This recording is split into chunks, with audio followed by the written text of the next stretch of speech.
¿Qué tal? Buenas tardes, bienvenidos a la segunda jornada que hemos dado en llamar Más allá de la guerra, memoria, reflexión y cultura de la paz.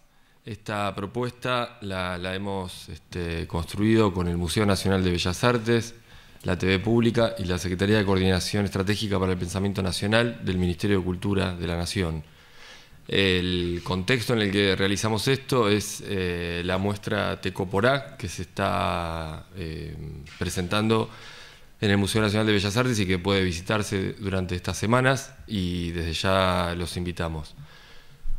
A continuación, en esta segunda jornada vamos a tener una primera mesa que lleva por título Paraguay, creación y obsesión. Vamos a conversar, van a presentar sus trabajos Rocco Carbone, Alicia Rubio y Martín Rodríguez. Alicia Rubio es doctora en semiótica por la Universidad Nacional de Córdoba.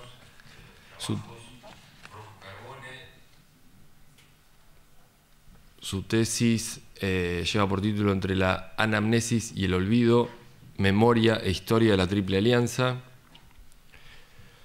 Martín Rodríguez es poeta, periodista, trabaja en Radio Nacional, colabora en las revistas Panamá, Le Monde Diplomatique y publicó libros como Agua Negra, Lampiño, Orden y Progresismo y, a propósito de lo que nos concierne aquí, el libro Paraguay.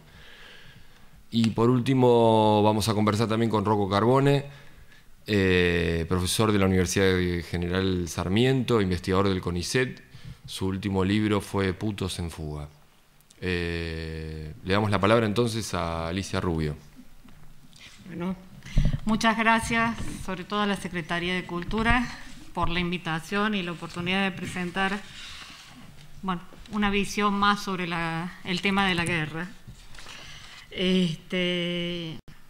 Cuando me invitaron, pensé que sería interesante darle una vueltita de tuerca más a la cuestión de la guerra. Yo la había trabajado, como ya les comentaron, en mi tesis, y había tomado el tema de la historia y la memoria los primeros 50 años después de la guerra. Y ahora que me pedían algo sobre el tema de la creación, pensé que sería interesante hablar sobre el tema de narrar la guerra. Y estirar un poquito el plazo hasta la década de 1930. Y detenernos a pensar por qué motivo la guerra fue un tema poco convocante dentro de la literatura nacional, aunque aquí vamos a citar varios textos y a través de ellos vamos a hacer jugar factores como son memoria y olvido. En este sentido es interesante retomar el concepto de Michel Le Certeau en Historia Caníbal, donde dice que de acuerdo con lo cual la memoria se metamorfosea en un campo de batalla donde se producen operaciones antagónicas, pero complementarias, como lo son el recuerdo, frecuentemente encubridor, y el olvido, que lejos de ser una pasividad, una pérdida, es una acción contra el pasado. Sabemos que celebramos actos violentos como acontecimientos fundadores y legitimadores de los estados. La gloria de uno es la humillación de otros. De esta manera se acumulan en la memoria colectiva una serie de heridas que, manteniéndose en los márgenes del pensamiento hegemónico, dan origen a otras narraciones que se hacen eco de la visión de los vencidos. Con esto, esta era la idea, presentar, tratar de plantear que el pensamiento hegemónico, que suele ser unilineal y con una visión historicista y teleológica, en realidad lo que está haciendo es marginar pensamientos alternativos o de oposición que cuando salen a la luz son muy enriquecedores porque nos dan la otra visión de la nación de la que formamos parte. Por eso quería comenzar analizando la poesía Paysandú de Andrade. En realidad, más que analizar a la poesía, que voy a citar solo un breve trozo porque es muy larga, es muy bella y muy larga. Quería hacer referencia, aunque ayer se hizo referencia a eso, que lo importante es el contexto en el que fue escrita esta poesía. La política interna del Uruguay fue el desencadenante de la guerra del Paraguay o de la Triple Alianza. ¿Por qué? Porque el apoyo que brinda Brasil a Venancio Flores, que es el opositor del presidente Berro, en ese apoyo va a hacer que el mariscal López aprese el buque Marqués de Olinda. Como respuesta a esto, el 6 de diciembre de 1864 empieza el sitio a Paysandú, que es la segunda ciudad uruguaya, ¿no es cierto? Bueno, se desata, porque el sitio es por mar, realmente fue un bombardeo que tiene que cesar el día 10 a raíz de que la flota imperial brasilera se queda sin municiones. Bueno, Paysandú se mantiene en pie, pero a los pocos días recomienza el bombardeo. Y este es uno de los puntos claves, porque ya sea lo que se le reprocha a Mitre es que, ya sea por acción u omisión, permitió la llegada de todo el armamento necesario para continuar el asedio de Paysandú. Bueno, y resulta que efectivamente para los primeros días de enero del 65 cae Paysandú.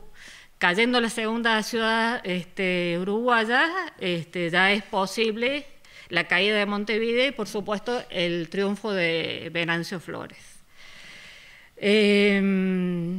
Bueno, las escenas del asedio brasileño, de las que Andrade había sido testigo, porque Andrade marcha a participar de la defensa de Paysandú, son lo que él cuenta en su poesía, ¿no es cierto? Y desde su arte lo que pretende es perpetuar el recuerdo del momento en que Caín mató a Abel por enésima vez, en esta oportunidad a orillas del río Uruguay. El poeta pretendía que sus versos volviesen puro presente del crimen cometido contra el pueblo sanducero, del que muchos habían sido testigos presenciales, ya que se podía contemplar las alternativas del asedio desde la costa argentina. Al evocar estas imágenes, el poeta lucha por evitar la erosión ejercida por el tiempo sobre el recuerdo del asedio de Paysandú, y que el silencio se volviera cómplice de esta matanza. Andrade alude también a las consecuencias de la caída de Paysandú, donde el republicanismo es doblegado por las tropas imperiales, sustentadas por un régimen esclavista.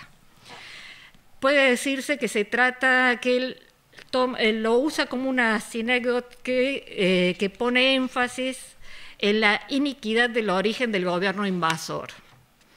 Entonces voy a citar estos pocos versos de Andrade. Las naves descargaron sus bronces colosales, revoloteó la muerte blandiendo su segur. Graznaron de alegría los cuervos imperiales, gritaron los esclavos, ya es nuestro Paysandú. Eso me interesa destacar, que él dice, gritaron los esclavos, es nuestro Paysandú, como resaltando la injusticia de la caída de un régimen republicano en manos de un régimen esclavista. Este mensaje de Andrade, que es muy, realmente estos versos son muy bellos, y los que hemos estudiado en el secundario lo estudiamos Andrade. Notablemente siempre estudiábamos Andrade, pero no sabíamos la relación con qué es lo que era este canto Paysandú. Nunca nos esclarecía muy bien de qué se trata, cuál era el origen, digamos, lo que llamarían las condiciones de producción de este texto. Por otra parte, hay una cosa que puede despertar nuestra suspicacia. Andrade se disputa su nacimiento entre uruguayos y argentinos. Hace relativamente poco se descubrió que Andrade en realidad nació en Brasil, y Brasil nunca lo reivindicó como brasilero. Cosa que podemos decir pueden ser por dos factores o más. Uno, bueno, sí en ese momento eran muy lábiles las fronteras entre los tres países. Pero también es por el hecho de que él no escribió en portugués y también porque escribió una terrible condena en forma de poesía contra las tropas imperiales, es decir, contra el gobierno brasilero. El tema de Paysandú nos trae un poquito más para acá, hacia una cosa más popular y que también probablemente les suene, que es la payada de Gabino Ezeiza en Montevideo. Cuenta la tradición que Gabino Ezeiza, estando en Montevideo, se traba en una payada con Juan de Nava, que es el payador más famoso de Uruguay, y como vence en la payada y el pueblo se enfurece, los uruguayos se enfurecen, él como forma de apaciguar inventa una payada en el momento donde le canta Paysandú. Bueno, y que muchos lo deben conocer, dice: heroico Paysandú, yo te saludo, la Troya americana porque lo es. Saludo a este pueblo de valiente y cuna de los bravos 33. Habla tanto de la valentía de los sanduceros y evoca episodios de las luchas independentistas, porque está hablando de los 33 orientales, ¿no es cierto? Sin embargo, no se permite mencionar a la guerra sino a través de una analogía, comparándola diciendo que es la Troya americana. ¿Qué pasa? ¿Hay miedo por parte de él a rememorar o traer a la memoria la guerra fratricida? ¿Es el olvido o el silencio lo que ha alcanzado la memoria de la guerra del Paraguay en ese momento? Han pasado menos de 20 años. Podemos decir que Gabino Ezeiza apela a la memoria atenuada de la población a través de intentando conquistar el perdón por partida doble. El primero, el superficial, el perdón por haberle ganado en su tierra a un payador uruguayo. Y en una segunda, digamos, acción se refiere al tema profundo y riesgoso, que es conseguir el perdón de la posteridad a la traición consentida por el gobierno argentino sobre el pueblo de Paysandú. Sin embargo, recordar a través de ese canto una guerra de la que también tomaron parte los uruguayos como victimarios podría ser muy arriesgado. Entonces el narrador elige respetar a la audiencia, en la audiencia, las mismas reglas que consideraba válidas para el relato. Es decir, dotar de una coherencia la trayectoria del país que alude en su canto y no tocar el tema de la división, porque hay que recordar que en ese momento continúan las divisiones entre blancos y colorados, y aquello podía ser, que podía ser un hecho execrable para algunos, era un motivo de triunfo o gloria para otros.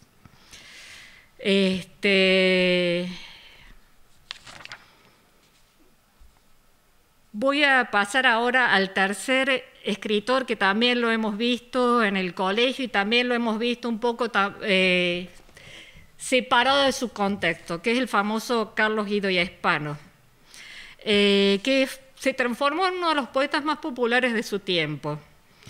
Es una persona que escribió desde su juventud a la política de la Confederación y que también cuando se inicia el sitio de Paysandú, él marcha y toma parte de la resistencia y no le perdona a Mitre su papel en el reaprovisionamiento de la Armada brasileña.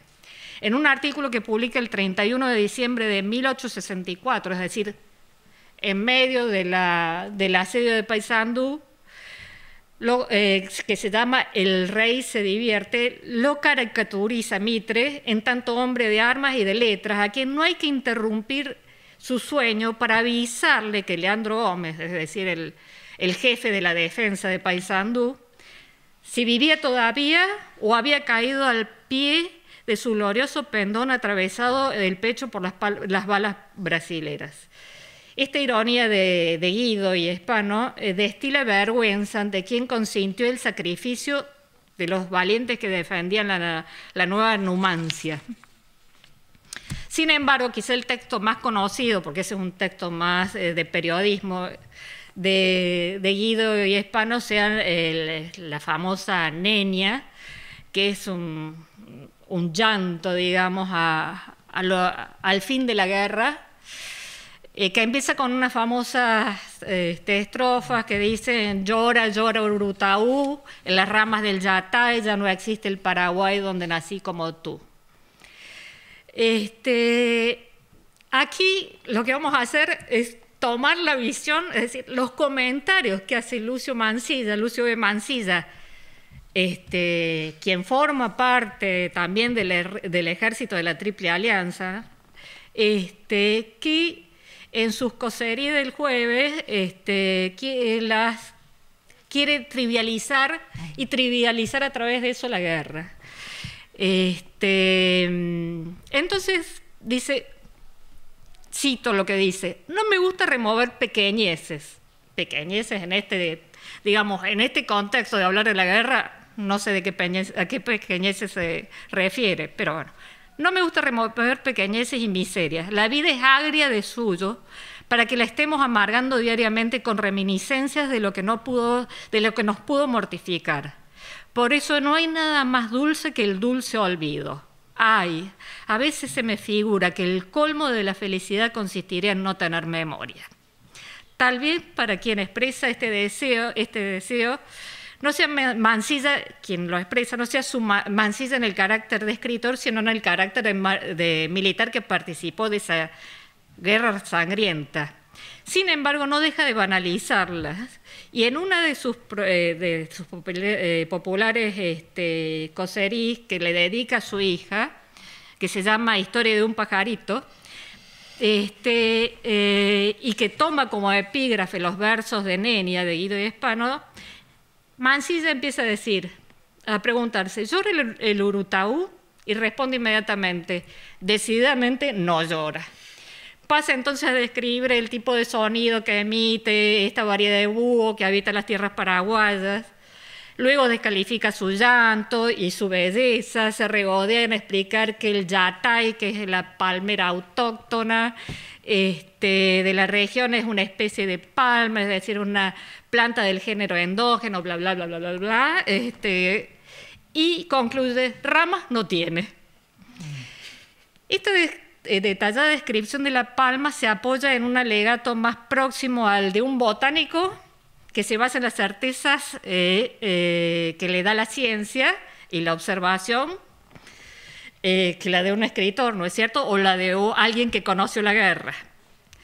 Mansilla realiza ahí una doble jugada que le permite hacer una espléndida demostración de su erudición decimonónica y diluir los probables sentimientos de empatía del lector ante el panorama desolador pintado por Guido y Spano.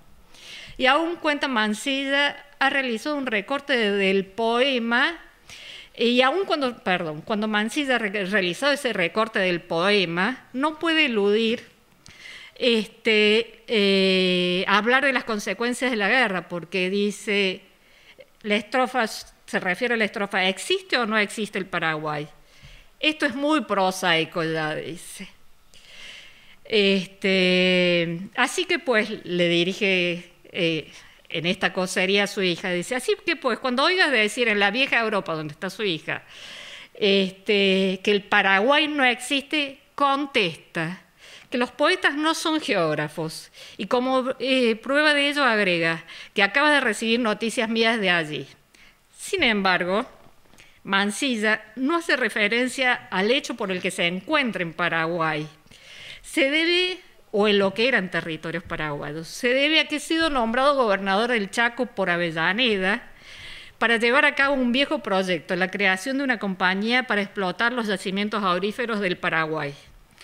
Desde este punto de vista podemos decir que si no se hubiese encarado la guerra de la Triple Alianza y hubiese ganado la Triple Alianza, esas tierras chaqueñas que él estaba gobernando pertenecían al Paraguay y que esa empresa de explotación aurífera tampoco se hubiese podido llevar a cabo. Bien. Bueno, y dice, voy a tener que cortar un poquito, y voy a terminar con Horacio Mendizábal, porque es una parte muy importante para mí, muy soslayada, que es el tema de los escritores negros, casi desconocidos. Horacio Mendizábal es un periodista y poeta afroamericano, es decir, argentino, afroamericano, que escribió: en medio de mi pueblo estoy aislado porque donde mi cuna se meció, con ímpetu arrojada de su lado una raza de parias ha quedado, y a aquella raza pertenezco yo. Y ni patria tenemos si existe, de su seno nos supo conscribir. Las cargas sean para un hombre triste, y si un solo derecho nos asiste, ha de ser el derecho de morir. Ese es un grito desconsolado del poeta maldiciendo a quienes les prometieron una patria con igualdad de condiciones, que no fue cumplido, por supuesto. Hay un viejo debate de si la desaparición de los negros en Argentina se debió a la guerra del Paraguay, a la fiebre amarilla. Bueno, no voy a abordarlo. Pero sí voy a citar otras palabras de Casildo Thompson, otro descendiente de africanos, que en 1878 escribe: ah, maldito, 1000 veces seas blanco sin fe, tu cruel memoria es eterno baldón para tu historia.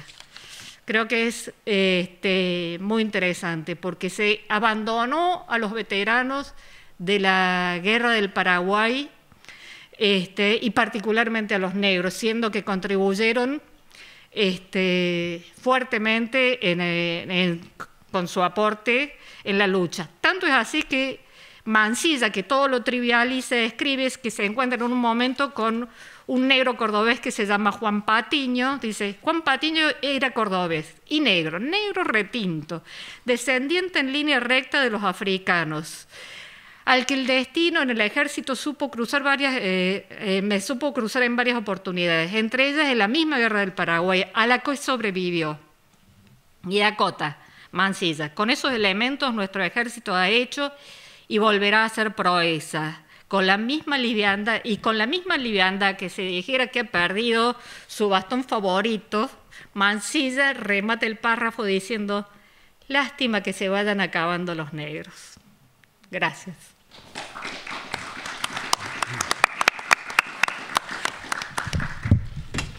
Bueno, les recuerdo que estamos siguiendo la transmisión a través del sitio de la TV Pública en www.tvpublica.com.ar, y bueno, los invitamos a continuar luego también con la mesa de la que van a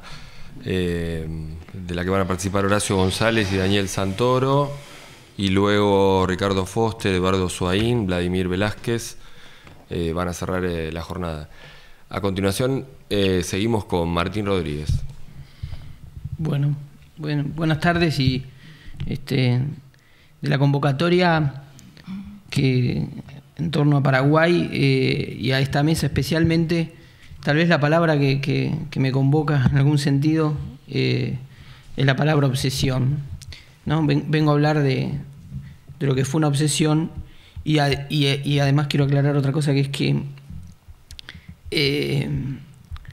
pido disculpas porque tal vez voy a ser el más autorreferencial de la mesa, porque vengo a hablar de un libro que escribí. Entonces eso me pone ante la situación un poco más pudorosa de hablar de algo que hice, ¿no? Y no como Alicia, la compañera, habló muy bien de otra gran literatura mayor sobre la guerra, ¿no? Entonces, bueno, pido una disculpa porque además me acabo de dar cuenta de eso, ¿no? De que voy a hablar de algo que hice yo y eso es como medio incómodo para uno. Si tiene algo de pudor, ¿no? Es lo único que hablaría bien de mí, tengo un poco de pudor.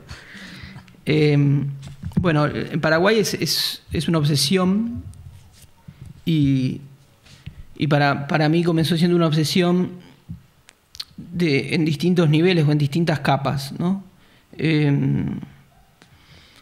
La primera cuestión que tiene la guerra es que produce una atracción ideológica, ¿no? A partir de la cual muchos de los que nos formamos ideológicamente, los que hacemos una especie de educación cívica regional, encontramos en la guerra un punto que explica muchas cosas, y es una guerra distinta a ese lugar común que dice que las guerras pueden unir a los pueblos o que las guerras sirven, ¿no? Esa especie de vaga cita weberiana, no sé lo que significaría la guerra.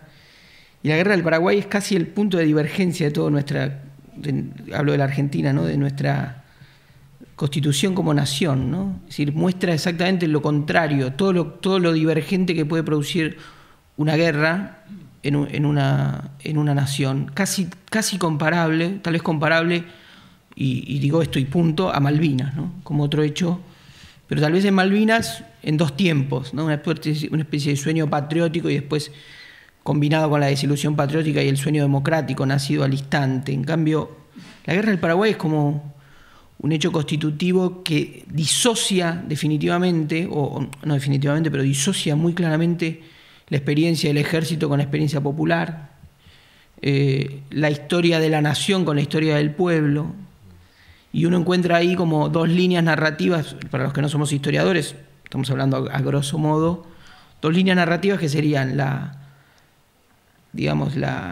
construcción de un mito de la nación por parte, digamos, de los liberales y la construcción de un mito popular por parte de los revisionistas, ¿no?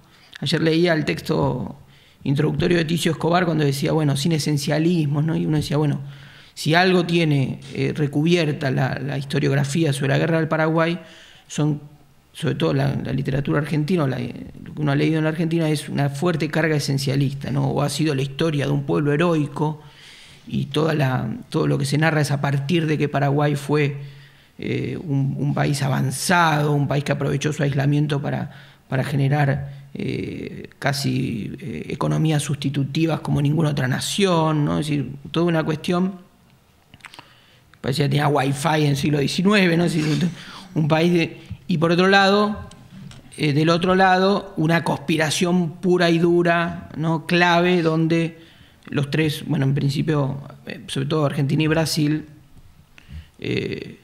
se conspiraron contra lo que era el poder del Mariscal López. Bueno, de algún modo uno diría, como al menos para mí diría, hay algo fundante en la guerra del Paraguay que es injusto, uno tiene la sensación de injusticia porque sobre todo uno, sin ser Jorge Lanata, uno se solidariza con el más débil, ¿no? Y uno siente que hay una asimetría constante en esa guerra. Y uno dice, bueno, en esa injusticia fundacional también lo que se funda es Sudamérica, es un modo de Sudamérica, ¿no? Tal vez hasta como la conocemos hasta hoy. Y uno diría, bueno, en algún sentido, en otra síntesis, tuvimos que matar a Paraguay y a Bolivia para fundar Sudamérica, ¿no? Para ese suerte de difícil equilibrio que constituyó la región, ¿no? Así que esta es la primera aproximación y en lo personal, durante muchos años, por mi trabajo, tuve mucho contacto con la comunidad paraguaya. Y lo que conocemos los porteños que trabajamos que tienen algún tipo de tarea, digamos, de tipo social, es que conocemos la intensa corriente inmigratoria paraguaya, que en general son pobres, ¿no? Que habitan muchos barrios y muchas zonas del Gran Buenos Aires, y eso también, en mi caso, generó una fuerte sensibilidad en lo que decía otra de las capas del descubrimiento de una cultura, ¿no? Que era la cultura popular paraguaya, que es casi como decir un lugar donde la nación está donde están sus hombres, ¿no? Y cuando uno conocía un paraguayo, sobre todo, estoy con todos los riesgos un comentario etnográfico que tiene esto, pero uno conocía un paraguayo y era como conocer una suerte de gota del mar de una nación o de una patria y un tipo de personalidad, ¿no? Al menos en ese sentido. Entonces se iban combinando esto, ¿no? Por un lado uno iba repasando la literatura sobre la guerra del Paraguay, repasando la historia de la guerra del Paraguay, y en mi caso se combinó como tercer elemento el conocimiento de la vida comunitaria de la comunidad paraguaya en el Gran Buenos Aires y en una parte de la ciudad de Buenos Aires. Y eso dio un combo explosivo que en algún momento llamé obsesión. Participé de algunas reuniones políticas de lo que fue el Polo Patriótico Paraguayo y escribí un libro que se llama Paraguay, que es un libro de poemas, que tiene una dedicatoria a quien era para mí un referente de la comunicación de la comunidad paraguaya, que es el periodista Gerardo Denis Vera, que hoy es uno de los conductores de Telesur, del canal Telesur. Así que esas fueron las cosas que fueron de algún modo para mí elaborando la escritura de la poesía. Y la poesía tiene algo, voy a decir algo del género. Los géneros imponen una obligación, ¿no? En algún sentido no sé, la novela o el cuento te impone narrar, ¿no? Y la poesía en algún sentido, y con esto no la quiero jerarquizar, pero impone la originalidad, ¿no? Entonces, la originalidad quiero decir, a un poeta se lo distingue por el estilo, a lo mejor un narrador puede ser un narrador transparente y se lo distingue por el tipo de historias que cuenta, yo qué sé. En cambio el poeta está exigido, del siglo de oro para acá, hasta el siglo de oro español, un buen poeta era alguien que era capaz de copiar el modelo, ¿no? Y de ahí para acá, ¿no? La poesía es una búsqueda desesperada de originalidad, y tal vez por eso hay tantos malos poetas, ¿no? Como decía Fowell, los malos poetas, se necesitan malos poetas. Y de 1000 malos poetas nace uno más o menos bueno. Y la búsqueda de originalidad en algún sentido es, ¿cómo sería ligar la guerra del Paraguay a tantos años, siglos y siglo y medio, y en escritura contemporánea, moderna, actual, ¿no? Bueno, lo que yo me propuse es perder de vista el hilo narrativo. Hay muchos libros que cuentan, libros ficciones y libros de historia que cuentan la historia de la guerra, y tratar de buscar una ligazón con aspectos de lo que sería la densidad de la experiencia de la guerra, de la experiencia política de la guerra. Y uno de esos aspectos son muchas cosas que después uno retoma y ve que están muy presentes en nuestra historia, que es, por ejemplo, una posibilidad es la participación de las mujeres en la guerra, otra posibilidad es la participación de los niños en la guerra, ¿no? Y a partir de esas situaciones que la hacen tan particular, tan mitológica esa guerra, ¿no? Hay niños, hay mujeres, son 3 países contra un país, empieza luchando un ejército, termina luchando un pueblo. Toda esa cantidad de capítulos mitológicos que tiene la guerra, intenté por debajo construir lo que podía ser la visión de una experiencia, cuando además tenemos toda nuestra experiencia histórica como argentinos y como sudamericanos encima, ¿no? Y no sería la primera vez que hay niños o jóvenes en una guerra, ¿no? Y no solo de una guerra entre estados o naciones, sino también en guerras sociales, ¿no? Y tal vez en este continente, que es un continente donde las guerras entre estados son mucho menos dignas y los ejércitos tienen mucho deshonor, y lamentablemente, porque se perdieron todas, pero las únicas guerras que valieron la pena fueron las guerras civiles, las guerras sociales que tuvimos, ¿no? Porque, bueno, había que construir una patria antes que tener una nación. Voy a leer, como parte de esta introducción, algunos poemas.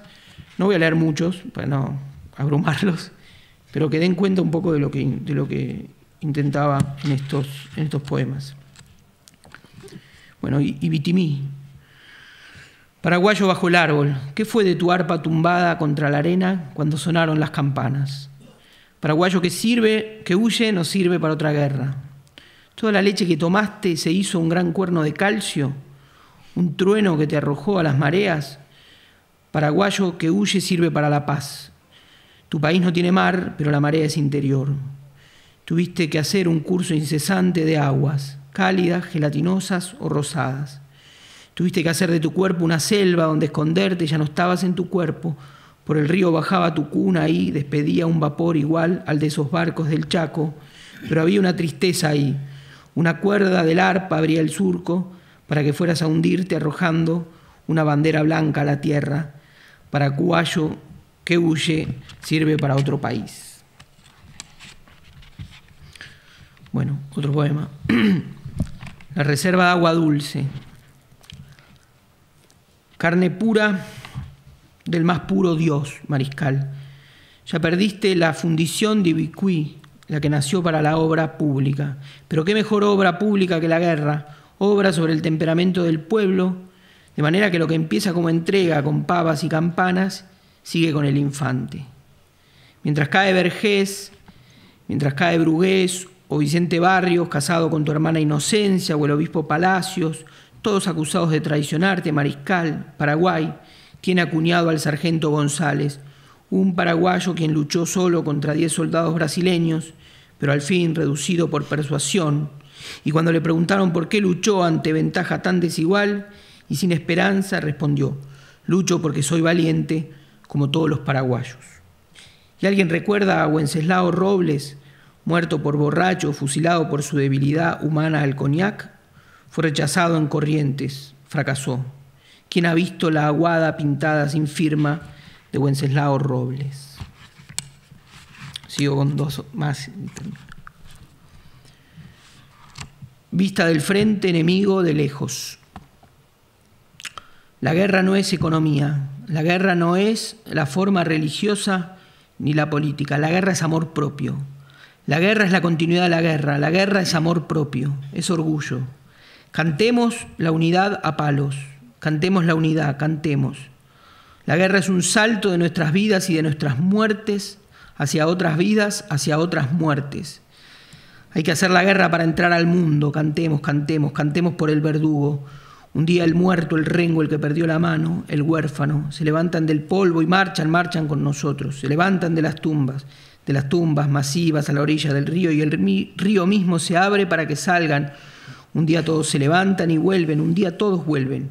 Vuelve el hueso de la mano a la carne de la mano, un día, y para eso hay que cantar, cantar el gitazo de la vuelta del orgullo para el que murió empalado, cantar para que su orgullo se restablezca. La ceniza tiene que resurgir del rojo vivo de esa garganta que gritó porque vio perderse todo. Todos tienen que volver, todos tienen que cantar, están en el agua. Quieren vernos ahí, junto a ellos. Tenemos que cantar tan fuerte como ellos hacen silencio. El trabajo que me parecía era el de una escritura al pie de las grandes líneas narrativas de la historia, no introducirme en ellas, sino tratar de pensar esa experiencia de la guerra o las visiones de la guerra que se podían reconstruir en distintos aspectos. Entonces había algunos hechos, como por ejemplo este poema que refiere a todo se aclara y simplifica, la oportunidad perdida en la entrevista de Yataitícora entre Bartolomé Mitre y el mariscal López. El que lava su pelo en el río en el mismo momento de la batalla, mientras el otro se peina con los dedos como si fueran dedos de marfil recién traídos de África. La radio a pilas de fondo capta el movimiento de las hojas, el curso subterráneo de la helada, la migración de unos pájaros aturdidos. Una pausa de cristal en el aire roñoso. Lavan el agua con sus pies que están limpios como animales blancos de plumas y espuma. Así, dos próceres aniñados, bebidos, junto a un arroyo. No es como El secreto de Guayaquil, salen limpios de su entrevista. Charla bajo la parra, la titulan. Hablaron y jugaban con un tallo en la boca cada uno mientras lo hacía. Corrieron un panadero hasta el vapor del arroyo, donde se hizo colibrí, fuga celeste, la escarcha de un pensamiento etéreo. Un aspecto que para mí también era intenso de la guerra, primero era, para el Estado argentino significó la unidad del ejército, ¿no? Lo que después en la conquista del desierto, el otro capítulo de la segunda parte del siglo XIX, la conquista fue la unidad del Estado, ¿no? Pero la unidad del ejército, esa unidad palos que propuso Mitre, y también el otro aspecto, es decir, la participación popular de la guerra la dio el ejército, y un ejército constituido primero en el amor propio que debe generar una guerra, porque para pelear una guerra hay que tener odio, para cruzar los Andes hay que tener odio, para ir a una isla hay que tener odio, no se puede ir solo obligado, hay que de algún lado hay que sacar el sentido de eso. Y por otro lado, la élite, digamos, ideológica de esa guerra dio todo en esa guerra, ¿no? Es decir, Mitre dio su orgullo porque condujo mal la guerra y volvió derrotado en el sentido de la conducción militar de la guerra, derrotado en lo que la guerra tuvo de Guerra Fría con Brasil, ¿no? Sobre quién conducía la guerra, y también la muerte de Dominguito, ¿no? Como que si uno dice, bueno, también fue un pacto de sangre toda la Argentina, ¿no? de ese momento, y todos volvieron. Y para Brasil significó, o para los negros brasileños significaba el fin de la esclavitud, ¿no? En fin, era la historia popular de esa guerra tiene muchos capítulos, y para cada país es todo un capítulo interno, ¿no? También fue el ocaso de las rebeliones federales en Argentina y la configuración de lo que significó Urquiza como figura nacional. Bueno, voy a leer el último que para hoy y dejo a Rocco, mi compañero, que me dijo hoy, no seas larguero, así que el último poema se llama, que voy a leerles, Bilingüismo epopéyico. Los niños que nacieron de una violación son negros o blancos, sin término medio. Viven muy pocos años. Pastan alrededor de algunas lagunas, especialmente cálidas, quietas. Comen pequeños tallos o lombrices. Tienen la triple lengua de frontera que, depende de la luna, hacen hablar a una. Son dueños de una muerte breve, de repente se apagan y se hunden en el agua, y recién ahí, solo ahí, se reflejan la madre y el padre abrazados como si se hubieran amado. En la luna reflejada en la laguna, el huevo de serpiente que en la muerte cierra su círculo. Muchas gracias.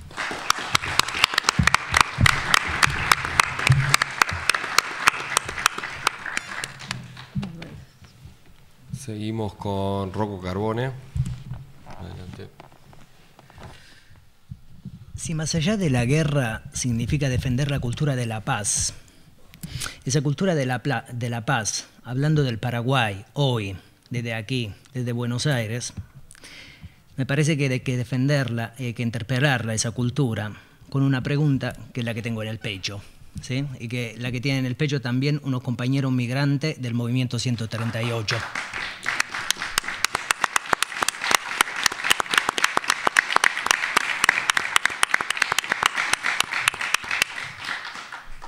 Y esa pregunta es ¿qué pasó en Curuguato? ¿Sí? Que es la misma pregunta que ayer acá en esta misma mesa trajo Dicio Escobar. Pero venimos a hablar de la guerra aparentemente, pero la guerra vamos a ver que tiene algo que ver con esa pregunta, ¿no? ¿Qué pasó en Curuguato? Como primer punto, ¿no? Guerra Guazú, guerra en contra de la Triple Alianza, guerra de la Triple Alianza, guerra del Paraguay o guerra en contra del Paraguay. Llamémosla como queramos, esa guerra fue una hecatombe. Y esos pequeños detalles idiomáticos, ¿no? Que se refieren a lo mismo, aparentemente a lo mismo, ¿no? Para nombrar ese hecho histórico, revelan en realidad matices ideológicas, revelan posiciones políticas distintas sobre los mismos hechos, ¿sí? Bueno, esa guerra se concluye en 1870 y da pie a un nuevo capítulo de la vida de los paraguayos, un nuevo capítulo de la vida de Paraguay, pero también es un nuevo capítulo para la vida de Brasil, la vida de Argentina y la vida de Uruguay, para la vida de lo que hoy en día llamamos la región, el Cono Sur. Bueno, ese capítulo está marcado básicamente por la destrucción, por la desarticulación social, por una pobreza difundida, por la desarticulación identitaria e ideológica de la élite paraguaya. Pero ese mismo capítulo mantiene una continuidad, ¿sí? Los mismos lastres genéricos propios de la preguerra, esos mismos lastres que se venían de alguna manera arrastrando por lo menos desde la colonia en Paraguay. Quiero decir que con la guerra Guazú, Paraguay sufre una reestructuración de la frontera estados nacionales, ¿no? En términos demográficos, en términos territoriales, pero no en términos genéricos. Entonces, si la guerra es un hecho que hace cambiar de sitio las cosas, ¿sí? En términos genéricos, en Paraguay no cambia nada. Como segundo punto, la historia del Paraguay es un entramado poblado de hombres, ¿sí? Tenemos básicamente el doctor Francia, Carlos Antonio López, el mariscal Francisco Solano López, luego tenemos a Bernardino Caballero, luego tenemos a Stroessner, hasta hoy en día tenemos otro hombre, a Cartes. Para mí, en Paraguay es imposible pensar en la figura de una presidenta. Entonces, por ejemplo, esa historia política del Paraguay la podemos imaginar como un panteón de hombres y un panteón de héroes. Y de hecho, en el centro político de Asunción, al lado del Banco de la Nación Argentina y frente a un bar plebeyo, en el mejor sentido de la palabra, que es el Bar Lido, está el Panteón de los Héroes. Ese Panteón de los Héroes, que es una iglesia, en realidad, tiene varios ataúdes de distintos tamaños, y esos ataúdes están cubiertos por banderas paraguayas, ¿sí? Y todos esos ataúdes conservan o no los cuerpos, pero sí lo que conservan la memoria de los cuerpos de héroes, la memoria de cuerpos de héroes que son hombres. Ahora bien, esa es la historia política del Paraguay, ¿no? Una historia política poblada por hombres. Y esos ataúdes que están abajo, ¿sí?, se reflejan de alguna manera arriba en la cúpula. Arriba en la cúpula hay vitró, y esos vitró también reflejan básicamente la figura de hombres que son héroes. O sea, que es imposible pensar que en ese dispositivo de la memoria, que sería básicamente el Panteón de los Héroes, pudiera aparecer básicamente la figura de una mujer. Y si apareciera, seguramente aparecería como esposa de, mujer de, señora de alguien. Ahora bien, a contrapelo de ese entramado, de esa historia política poblada de hombres, y a 150 años de una de las mayores conflagraciones bélicas de la historia americana, quiero proponer una imagen para entender la situación del Paraguay desde un punto de vista genérico. Posguerra Guazú, Paraguay es un país destruido. Y de los más o menos 500.000 habitantes que el Paraguay tenía antes de la guerra, luego del conflicto, luego de 1870, esa población se reduce a menos de la mitad, ¿sí? Y la mayoría de esos sobrevivientes son sobrevivientes en realidad, eran mujeres. Por eso se suele hablar del Paraguay como un país de mujeres, ¿sí? Que no es lo mismo decir país de las mujeres. Parece un detalle filológico, un detalle gramatical, pero es un detalle profundamente político. No es lo mismo decir país de mujeres que país de las mujeres, ¿sí? O sea, Paraguay, posguerra Guazú, es un país integrado por mujeres, pero ese país no le pertenece a esas mujeres. Y pese a los hombres sobrevivientes que representaban una porción minoritaria de la población, en el Paraguay posguerra Guazú no hay identidad en términos de derechos políticos entre hombres y mujeres sobrevivientes. Y la imagen colectiva de la mujer en el periodo de posguerra es la de una reconstructora básicamente despojada de derechos, y concretamente de derechos políticos y de poder. Dicho de otro modo, la situación femenina de posguerra ocupaba una posición subalterna respecto de la situación masculina. Concretamente, el colectivo de mujeres se constituyó y fue constituido como una mayoría minorizada. Y de hecho, esas mujeres, pese a cargar con el peso de la reconstrucción, y cuando digo reconstrucción me refiero a la reconstrucción material de Paraguay, o sea, la reconstrucción de la familia, de la sociedad, del país, esas mismas mujeres no participan del proceso político posterior a la guerra. Cuando esas mismas mujeres, durante la guerra, esa guerra que no es solo una conflagración, esa guerra que es una expresión política y una expresión de la política, ¿sí? En esa guerra esas mujeres habían cavado fosas, habían cavado pozos, habían cavado trincheras y habían participado plenamente del ejército de López. Ese ejército del mariscal López, en retirada desde Humaitá a Cerro Corá, ¿sí?, cerraba básicamente con la artillería arrastrada por mujeres. O sea, que las mujeres paraguayas durante la guerra combaten en pie de igualdad con los hombres. Pero ese mismo pie de igualdad, ¿sí?, se desarticula, se rompe luego de la derrota, en la etapa de reconstrucción del país. O sea, que las mujeres que han sobrevivido a la guerra están en una situación de extranjeras. Son extranjeras en su propio país. Quiero decir, están situadas por afuera del poder. ¿Y por qué en un país de mujeres el poder inconmovible, inmutable, sigue estando en manos de los hombres que son minoría?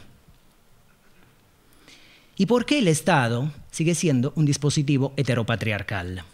O para decirlo más ampliamente, ¿por qué lo que venía siendo una patria, ¿sí?, no se rearticula como matria? La patria soñada por López era una patria, quiero decir, heterosexual y heteropatriarcal, y se fundaba sobre una ecuación. Esa ecuación podemos nombrarla como masculinidad, machismo, erección. Y el mariscal, en esa ecuación, se situaba como el titular natural del poder. Entonces el mariscal era el hombre anfitrión, el paterfamilias, el dueño de casa, el señor del lugar, o como se dice en guaraní, el caraiguazú, el gran señor. O sea, mariscal, pater, que maximizado configura la patria. Y de hecho, una revista de la guerra, que es el Cabishui, esa revista durante la guerra presenta al mariscal como nuestro gran padre. Y dice más, nuestro gran padre que hizo todo lo que es bueno para nosotros. Ahora bien, ¿qué es el heteropatriarcado? ¿Y por qué el Estado es un dispositivo cultural complejo que podemos llamar heteropatriarcal? El heteropatriarcado básicamente se configura alrededor del cuerpo del hombre y simbólicamente alrededor de un signo anatómico, que es el falo, sin ir más allá, ¿no? Y esa presencia o ausencia del falo implica distinta modalidad de poder e implica también legitimidades diferentes. ¿El heteropatriarcado qué hizo? Ha construido el sexo masculino y ha construido al hombre, concretamente, como una subjetividad superior.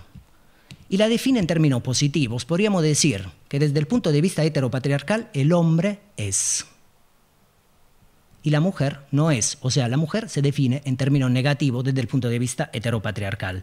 Lo femenino, entonces, es todo lo que es, todo lo que no es hombre. Y en términos de derechos, si quisiéramos decirlo en términos de derechos, deberíamos decir que la subjetividad masculina concentra una mayor cantidad de derechos. Complementariamente, el heteropatriarcado, ¿qué hizo frente a la mujer? La ha inferiorizado. A esa amplia mayoría en términos numéricos la ha minorizado en términos de poder y en términos de derechos. A esa amplia mayoría la ha situado en la categoría de sexo débil. Ahora bien, cuando decimos sexo débil, ¿qué es lo que estamos diciendo? Para mí, esa debilidad no tenemos que entenderla en términos bioquímicos o en términos de masa muscular. No, hay que entenderla en términos de debilidad de derechos. Entonces, el heteropatriarcado entrama relaciones inequitativas que implican dos posiciones sociales y complementariamente dos posiciones políticas. Una de esas posiciones está en estado de dominación, imposición, ¿no?, la masculina, y la otra debe estar deseablemente en estado de sumisión y en estado de subordinación. Estas básicamente son la base de la dominación de lo masculino por sobre lo femenino y también la base de la patria de alguna manera programada, imaginada, digitada por López. Una patria que en Paraguay hubiera podido ser una matria. ¿Y matria qué hubiera podido ser? Cuando digo matria, ¿a qué me refiero? Matria hubiera podido significar la fundación de una sociedad sin discriminaciones propias del sistema heteropatriarcal. Posguerra Guazú, cuando en Paraguay hubiera podido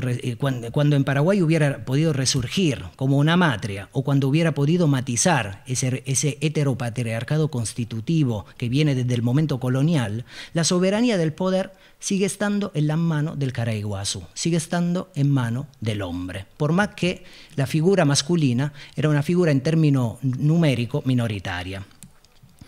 Entonces, una pregunta que me parece que nos podríamos hacer es la siguiente. ¿Por qué en Paraguay no se funda una matria si ese era un país integrado mayormente por mujeres? ¿Por qué esas mujeres, en términos de poder, no integraron un proyecto de reconstrucción nacional?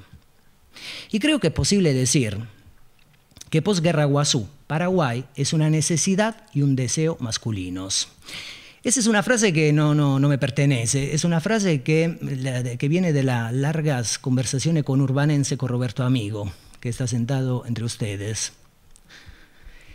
En la larga conversación conurbanense, en la larga conversación del CONURBA, como le decimos, en la Universidad Nacional de General Sarmiento, en el buffet, como le decimos, Roberto enunció esa frase que a mí me parece preclara, ¿no? Posguerra Guazú, Paraguay es un deseo y una necesidad masculinos. O sea, podemos imaginarlo como un país en el que hay una suerte de lucha por tener y por retener hombres. Y entonces, por eso mismo, el país retoma ¿qué cosa? Retoma la programación heteropatriarcal como organizadora de la patria.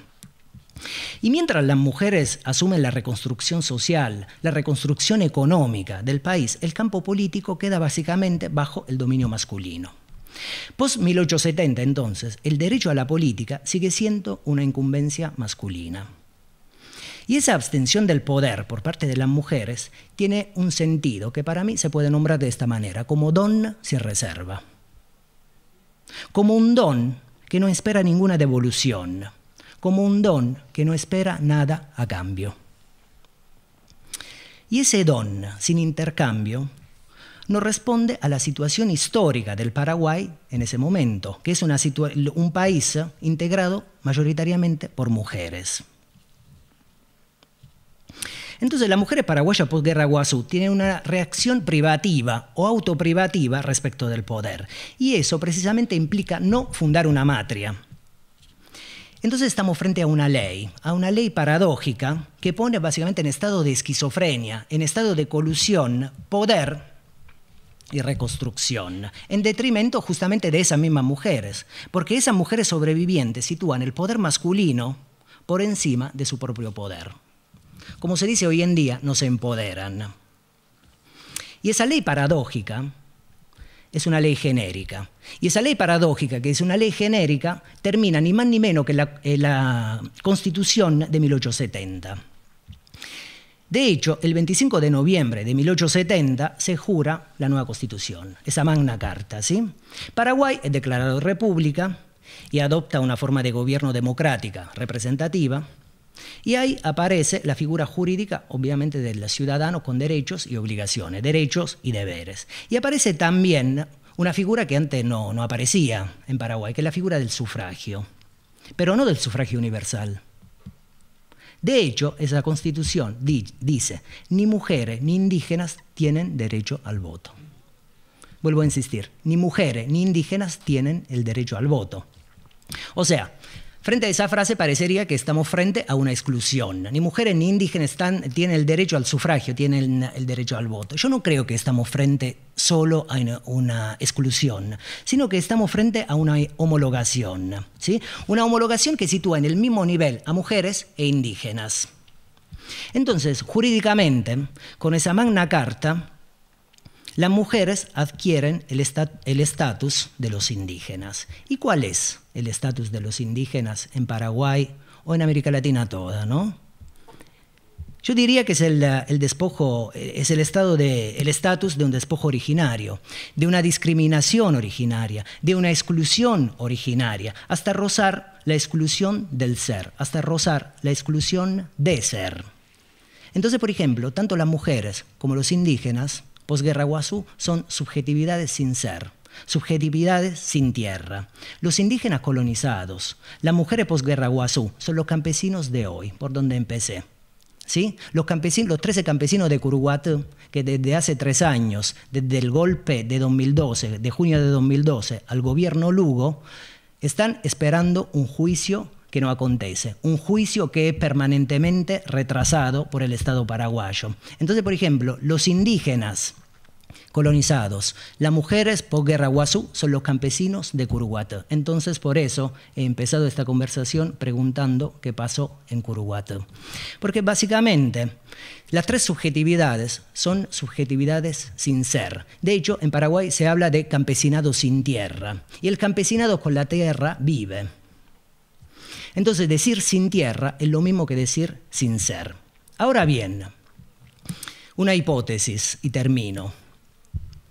¿Cuándo se va a construir una matria en Paraguay? Una matria que contemple también las naciones indígenas, una matria también que va a contemplar el campesinado sin tierra. Probablemente cuando veamos hecho política, lo que en 2013 era un eslogan de campaña de un partido minoritario en Paraguay, Cuñaperendá. No sé si lo pronuncio bien en guaraní. En guaraní, de todas maneras, Cuñaperendá quiere decir plataforma de mujeres o huella de mujer. En 2013, ese partido minoritario, que es un partido feminista, ecologista y socialista, tenía un eslogan de campaña que a mí me parece interesantísimo, ¿no? Que decía, somos la mitad del país, queremos la mitad del poder. Probablemente cuando veamos esa matria que dice, somos la mitad del país, queremos la mitad del poder, no queremos todo el poder, la mitad, ¿sí? Porque decir somos la mitad del país, queremos todo el poder, sería un gesto contrario e inverso respecto de la concepción de poder heteropatriarcal. Entonces, cuando veamos hecho política, ese estribillo, ese eslogan de un partido minoritario, feminista, socialista y ecologista, que recitaba en 2013, le recitaba al actual presidente Cartes, somos la mitad del país, queremos la mitad del poder, probablemente veamos un país y una región con más derechos donde el campesinado está incluido dentro de los márgenes de poder, y también esas mujeres que disputaron la guerra, que reconstruyeron el país y que fueron excluidas y que quizás se autoexcluyeron del poder, estarán dentro de los márgenes de lo que llamamos Estado. Muchas gracias.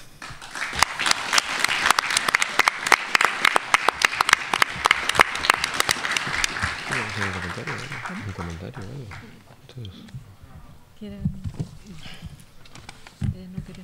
Bueno, le agradecemos a Alicia, Martín, Rocco por esta mesa Paraguay, creación y obsesión. A continuación vamos a seguir con el diálogo entre Horacio González y Daniel Santoro, La guerra en imágenes, a propósito de Cándido López. Así que, bueno, esperamos a que un rato que hacemos el cambio. Muchas gracias.